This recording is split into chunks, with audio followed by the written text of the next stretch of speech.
사무엘 하 제 19장.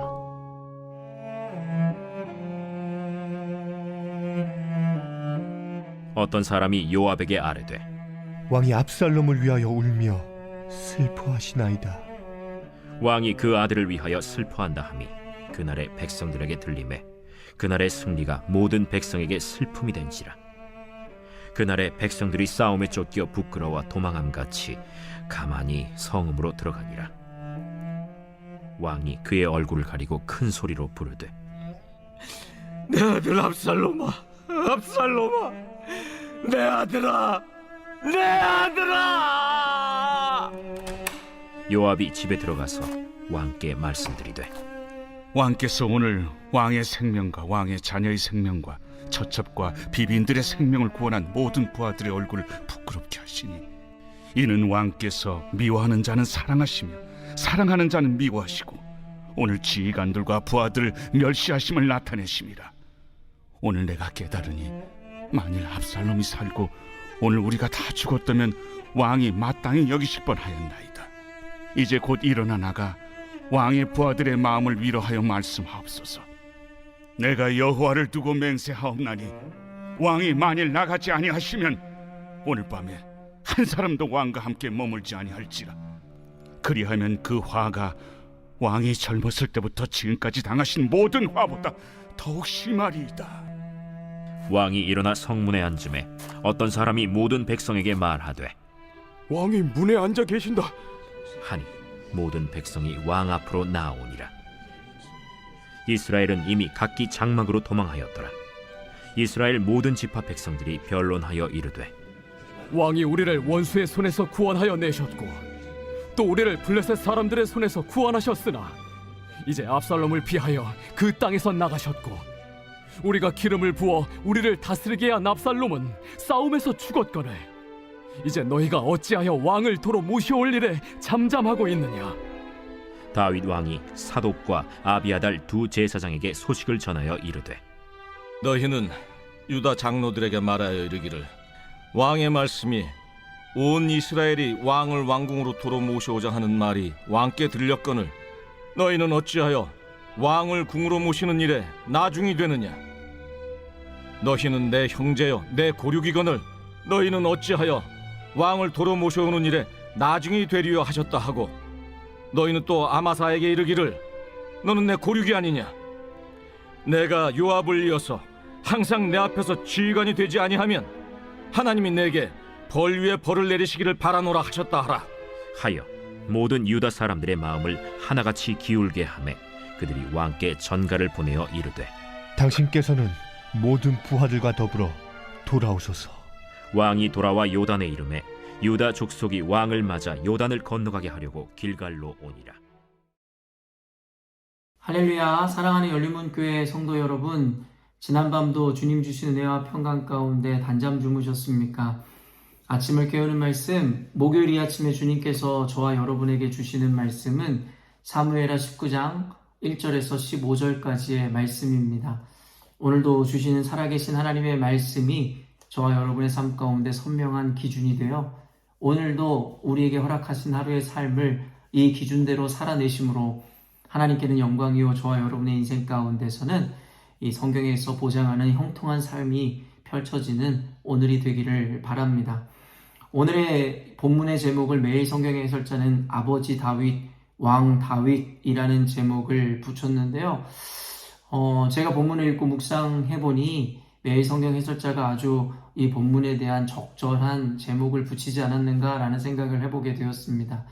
말 그대로 다윗은 한 명이지만 결국엔 그의 입장과 그리고 그의 책임이 너무나도 다른 모습임을 보여주는데요. 말 그대로 다윗은 아버지로서의 이 다윗의 이 어떠한 마음을 느낄 수밖에 없는 상황을 맞이하게 되었고 또한 왕으로서의 다윗으로 이 보여주어야 하는 행동과 모습을 또한 갖추어야 하기도 하는 아주 어렵고 곤란한 상황 가운데 있음을 우리가 보게 됩니다. 아시겠지만 이 다윗의 아들이었던 압살롬의 반역에 의하여 결국에는 불가피하게 다윗을 따르는 자들과 그리고 이 압살롬을 추종하는 자들 간에 전쟁이 일어날 수밖에 없었습니다. 그리고 그 결과는 우리 모두가 알고 있듯이 하나님의 뜻과 그리고 하나님의 공의로운 심판에 따라 압살롬은 이 처절한 죽음을 맞이하게 되었습니다. 그런데 우리가 어제 말씀을 보아 알겠지만 결국에 우리가 상식적으로 보면 전쟁에서의 승전보를 들은 다윗 그리고 그의 대적의 죽음을 들었다면 당연히 뛸 듯이 기뻐하며 잔치를 벌려도 모자랄 것인데 다윗은 결국에는 그를 죽이려 했었던 대적이 바로 자신의 아들 압살롬이었기에 그는 이와 같은 전쟁의 소식에도 울지도 웃지도 못할 곤란한 상황을 맞이하게 되었다는 것이죠. 그리고 무엇보다 다윗 개인에게는 왕으로서의 자리보다는 아버지로서의 그 마음이 더욱더 뼈저리게 다가와 결국에는 승전보를 전하는 신하들의 어떠한 이 흥분되고 격앙된 모습에도 불구하고 그는 그저 슬픔에 잠겨 아들 압살롬의 죽음을 애도할 수밖에 없었음을 우리는 볼 수 있었습니다. 오늘 말씀에도 이 다윗의 슬픔은 고스란히 그대로 전달되는데요. 결국에는 압살롬의 죽음으로 인해서 다윗이 슬퍼함으로 말미암아 어쩌면 전쟁의 승리로 인해서 한창 떠들썩하게 이 잔치판이 벌어져도 모자랄 판에 이스라엘 백성들은 왕이 슬퍼함으로 말미암아 모두가 함께 슬퍼할 수밖에 없는 그런 우울한 시간을 보낼 수밖에 없었더라는 것이죠. 그런데 아마도 가만히 보니 다윗의 이와 같은 애통함과 슬픔은 잠깐의 순간이 아니라 계속 이어지는 듯 합니다. 4절 보니 왕이 그의 얼굴을 가리고 큰 소리로 부르되 내 아들 압살롬아 압살롬아 내 아들 내 아들아 하니 결국엔 저 역시도 두 아이의 아빠이기도 하고 이 영상을 보는 많은 분들도 아마 부모로서 다윗의 그 애달는 심정과 지금의 이 마음 상태가 너무나도 뼈저리게 느껴질 것입니다. 그럼에도 불구하고 다윗은 단순히 한 개인으로서 아버지로서 느낄 수 있는 감정에만 취해 있을 수가 없었습니다. 왜냐하면 아까도 이야기한 바와 같이 다윗은 왕이었기 때문입니다. 누군가는 이 왕이라는 자리가 그런 의미에서 굉장히 부럽고 모두가 선망하는 자리라 생각할지 모르겠으나 왕은 굉장히 외롭고 고독한 자리일지도 모릅니다. 그리고 자기 마음대로 어떤 것도 쉽게 결정할 수 없는 자리일지도 모르겠습니다. 오늘날의 이 대통령과 그 영부인의 어떤 모습들 그리고 날마다 이 매체에 그들의 일거수일투족이 보도되는 것을 보고 있노라 하면 과연 저 대통령의 자리라는 것이 과연 행복을 주는 것이고 과연 성공이라고 이야기할 수 있는 자리인가에 대해서 저는 늘 한번 좀 고민해 보게 됩니다. 무엇을 먹었는지 어디를 갔는지 일거수일투족이 도마 위에 오르고 비판의 이유가 되는 것을 보면서 참으로 피곤한 삶이 아니다 할 수 없을 것만 같은 그들의 삶을 보며 참 치근하다라는 생각이 들기도 하더라는 것이죠. 그러면서 예전에 그러한 표현들이 생각났습니다. 왕이 되려는 자 왕관의 무게를 견뎌라. 참 와닿는 말이 아닐 수가 없습니다. 모두가 그저 왕이 되어 누리는 권력과 그리고 왕이 되어 누리는 혜택 그런 것에만 관심을 갖고 그것만으로 왕이 되고자 하지만 사실은 왕이라는 자리는 단순히 누리는 그와 같은 혜택과 어떤 권세만이 있는 것이 아니라 왕으로서 책임져야 하고 또 견뎌내야 하는 왕관의 무게라는 것이 있다라는 것이죠. 그래서 다윗의 그런 모습을 보며 요압이 그에게 충언을 하게 되더라는 것이죠. 7절 말씀 보면 이제 곧 일어나 나가 왕의 부하들의 마음을 위로하며 하여 말씀하옵소서. 내가 여호와를 두고 맹세하옵나니 왕이 만일 나가지 아니하시면 오늘 밤에 한 사람도 왕과 함께 머물지 아니할지라. 그리하면 그 화가 왕이 젊었을 때부터 지금까지 당하신 모든 화보다 더욱 심하리이다 하니 요압이 나가서 다윗에게 그만 절망하고 슬퍼하고 나가서 백성들을 보아 그들의 사기를 증진시키고 높여달라고 이야기하더라는 것이죠. 요압의 말이 참 지혜로웠다는 것이 무엇이냐면 그 전에 이 말씀들을 여러분 오늘 읽어보셨겠지만 결국에는 다윗을 따르고 다윗을 지지했었던 그 백성들과 군대, 결국엔 그들은 전쟁에서의 승리로 인해서 기뻐하고 잔치를 벌여야 함에도 불구하고 왕이 이 침통해하고 슬퍼하는 것을 보면서 그들은 도리어 승리자였지만 패배자와 같은 우울감 가운데 빠져 있었다는 것이죠. 그렇기 때문에 전쟁의 기쁨을 누리지도 못한 채 그들은 다윗 왕의 그 고통에 그저 동참할 수밖에 없는 패배한 것 같은 패배감에 젖어 있을 수밖에 없었다는 것입니다. 그렇기 때문에 요압은 다윗에게 이제 그만 슬퍼하고 나가 백성들을 위로하고 격려하지 않는다면 백성들이 다윗 왕을 모두 떠나게 될 것이다 라고 그에게 충언을 하더라는 것이죠. 사실 요압 같은 이 충신이 옆에 있다는 것은 다윗에게 복이 아닐 수가 없을 것 같은데요. 어떻게 보면 자기 목숨을 걸고 하는 이야기일 수도 있지 않습니까? 고대 사회에서의 그 왕이라는 자리는 사람의 목숨을 어떻게 보면 쥐락펴락할 수 있는 위치와 자리였을 것인데 그에게 결국엔 입 빨린 소리가 아니라 다윗 왕을 위하여 이와 같이 충언을 올린다는 것, 결국에는 굉장히 이 다윗에게는 복되다 하지 않을 수가 없을 것 같더라는 것이죠. 그런데 이와 같은 충언이 있는 것, 충언을 하는 충신이 있는 것도 이 감사하고 놀라운 일이지만 사실은 요압의 이 충언에 대해 반응하는 다윗의 모습이 저를 또 한번 놀라게 했는데요. 말 그대로 그 아픔을 모두 딛고 요압의 충언에 따라 백성들 앞에 서더라는 것이죠. 사실은 말처럼 쉬운 것은 아닌 것 같습니다. 하다못해 부모로서 자식이 이야기하는, 혹시 자식이 무리하게 요구하는 것에 대해 결국엔 그 자식의 청을 들어주는 것도 부모로서 쉽지가 않은데, 일국의 왕으로서 결국에는 자신에게 아무리 충언을 한다 할지라도 자신의 지금 상심 가운데 있는 마음 가운데 반대되어지는, 또한 좀 격앙된 이와 같은 완곡한 어조를 통해 이야기하는 신하의 말을 듣고 어떤 왕이 사실은 기분이 나쁘지 않을 수 없으며, 혹시 이것을 곡해하여 예전에 사울왕과 같이 자신에게 도전한다라고 생각하며 착각에 빠질 수도 있었을 것인데, 다윗은 겸손하게 자신의 감정을 추스르고 요압의 충언에 귀를 기울이더라는 것이죠. 저는 이것을 보면서 예전에 이 솔로몬의 아들이었던 이 르호보암의 잘못된 선택에 대해서 갑자기 그 기억이 떠올랐는데요.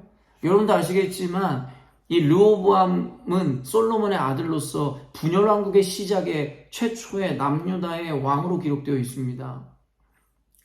결국에는 북이스라엘과 남유다가 분열되기 이전에 어쩌면 르호보암에게는 기회가 있었습니다. 어떤 기회냐 하니, 결국엔 그들로 하여금 이스라엘 백성들을 너무나 강제로, 그리고 이 노역에 시달리던 그들에게 조금 더 자유를 주고 그들에게 자비를 베풀라고 그에게 충언을 하는 자의 소리가 있었습니다. 그리고 바로 솔로몬과 함께 있었던 지혜로운 이 원로들이 그에게 이와 같은 이 청을 했던 것이었죠. 그러나 이 르호보암은 그와 같이 충언을 하는 그 원로들의 이야기에 귀를 기울이기보다는 그저 자신의 감정과 자신의 유익에 초점을 맞춰 그의 마음을 들뜨게 하는 그와 그의 친구들의 이야기에 귀를 기울였다라는 것이죠. 그래서 더욱더 그와 같이 원성을 높이는 이스라엘 백성들에게 더 큰 노역과 괴로움을 줌으로 말미암아 결국에는 이 이스라엘의 분열을 이끌게 되었다라는 것입니다. 말 그대로 왕이라는 자리가 자기 멋대로 할 수 있는 자리라고 생각할 수도 있겠으나, 왕이라는 자리에서 그 왕관의 무게를 견딘다는 것은 때로는 자신의 뜻과 자신의 생각과 맞지 않을지라도 해야 하는 일, 옳은 일, 특별히 백성들을 위한 일을 선택할 수도 있어야 함에 대해서 성경은 우리에게 조언하고 그리고 우리에게 권면하고 있는지도 모릅니다. 물론 이 영상을 보는 저와 여러분이 일국의 왕이라든가 대통령의 자리에 있을 확률은 거의 없는 것이죠. 그럼에도 불구하고 단순히 왕으로서의 어떤 지위에 대한 것뿐만 아니라 직장의 상사로서, 그리고 집안의 가장이나 어른으로서, 혹은 우리가 관계하고 있는 모든 곳에서 내가 혹 누군가보다 위에 포지셔닝하고 있다라면 오늘 말씀에 귀를 기울일 필요가 있는 것 같습니다. 더욱이 교회에서 사명을 맡은 이들, 교회 리더십들이나 직분자라면 더욱더 그렇습니다. 그리고 이것을 좀 더 광의적인 의미에서 또 이해한다면 언젠가도 여러분에게 설교하였듯이 모든 그리스도인들은 세상을 선도하고 리드해야 하는 리더라고 분명하게 여러분들에게 이야기하였습니다. 그렇기 때문에 세상에서 그 어떤 포지션에 있든 또 그렇지 않든 관계없이 그리스도인, 예수를 믿는 이고 예수님의 제자라면 세상을 선도하는 리더로서 바로 이 다윗의 책임감과 그 무게에 대한 반응을 배울 수 있어야 한다는 것입니다. 며칠 전에도 이 교회 리더십들과 리더와 이야기하면서 그런 이야기를 했었던 기억이 납니다. 리더라면 결국에는 자신이 원하고 바라지 않더라도, 바라는 대로 되지 않더라도 결국에는 세런들이라든가 그리고 성도들의 그 마음을 헤아려서 그들에게 그에 걸맞는 지혜로 그들을 대하고 권면하고 그들을 섬길 수 있어야 한다는 이야기였습니다. 여러분, 리더라는 자리가 단순히 좋은 자리가 아니라, 우리가 보기에 좋은 자리가 아니라 사실은 굉장히 고된 자리이기도 합니다. 여러분도 교회에서 리더의 역할을 감당했거나 어떤 조직에서 리드를 해보신 경험이 있다면 내 뜻대로 내 마음대로 되지 않는다는 것을 알고 있을 것입니다. 그리고 적어도 나라는 기준, 자기의 기준으로 보면 너무나도 비상식적이고 말도 안 되는 행동을 하는 직원이든 세런이든 어떤 누군가가 있다는 것을 너무나 잘 알고 있죠. 그러나 만약에 세상에서의 일이라면, 내가 보스이고 그들은 직원이라면 잘라버리면 될 것이고 자신의 이해관계에 따라 그 관계를 단절하면 될 뿐이겠지만, 이 교회라는 조직체는 다르더라는 것이죠. 교회에는 모두 상식에 걸맞는 사람, 선한 사람들만 존재하는 것이 아니라 악한 사람, 이상한 사람, 제정신이 아닌 사람, 비상식적인 사람도 모두가 교회라는 그 울타리 안에 함께 섞여 살아갑니다. 그 이야기는 무엇이냐면, 내가 리드하는 셀이든 교회든 관계하는 이들 중에 비정상적인 이들, 비상식적이고 그리고 수준 이하의 사람들도 혹 있을 수 있다는 것이죠.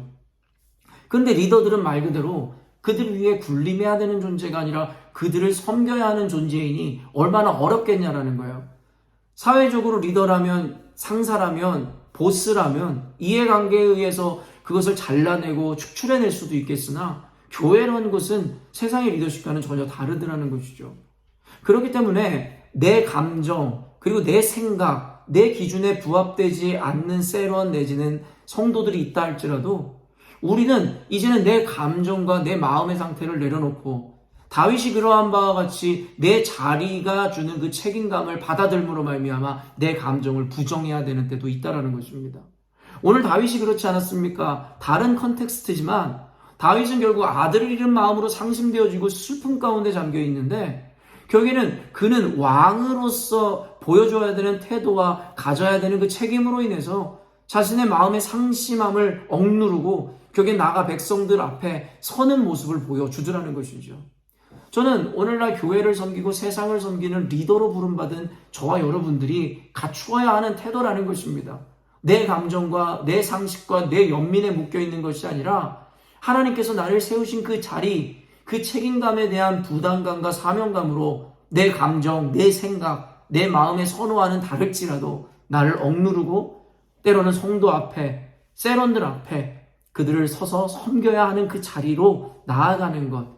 이것이 바로 성경에서 하나님께서 우리들에게 말씀하시는 세상의 리더로 세워진 그리스도인들의 책무이며, 그리고 그 감정에 반응하는 어떠한 태도를 가르치는 것이라 확신합니다. 그러므로 사랑하는 성도 여러분, 여러분의 이 개인의 선호라든가 마음의 상심함, 그 상처들 오직 주님에게 아뢰십시다. 주님은 모든 것을 수용하시고 모든 것을 이해하시고 모든 것을 용납해 줄 수 있는 분이십니다. 다만 우리가 잊지 말아야 하는 것은 나 개인으로 세상을 살아가는 것이 아니라 내 개인의 감정뿐만 아니라 내 위치와 내 자리, 내가 갖는 그 사명의 자리라는 것이 있다라는 것.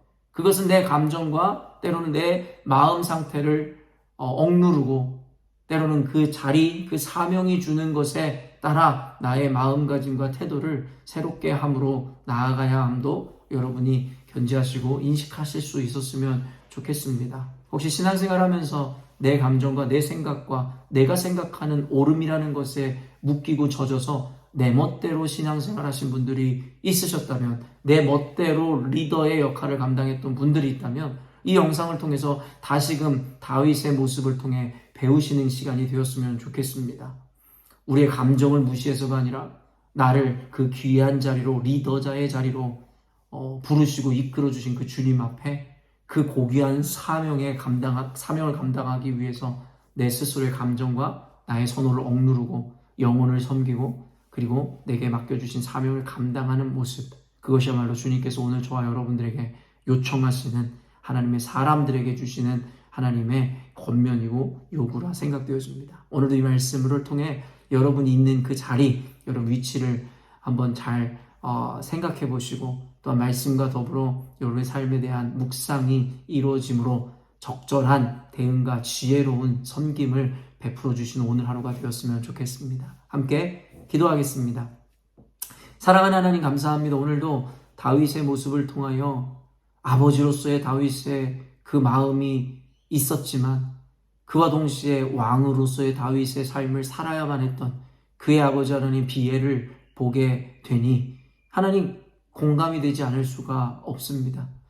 하나님, 아버지로서의 마음도 너무나 귀하지만 왕으로서 세우신 하나님의 그 자리에 대한 그 책임감, 그 무게로 인해 스스로의 감정을 추스르고 억누르고 하나님 백성들 앞에 서는 다윗의 모습을 통해 이 한 교회의 담임 목사로서 또 세상을 리드하고 선도해야 하는 세상에 부름받은 그리스도인으로서 하나님 많은 것을 생각해 보게 됩니다.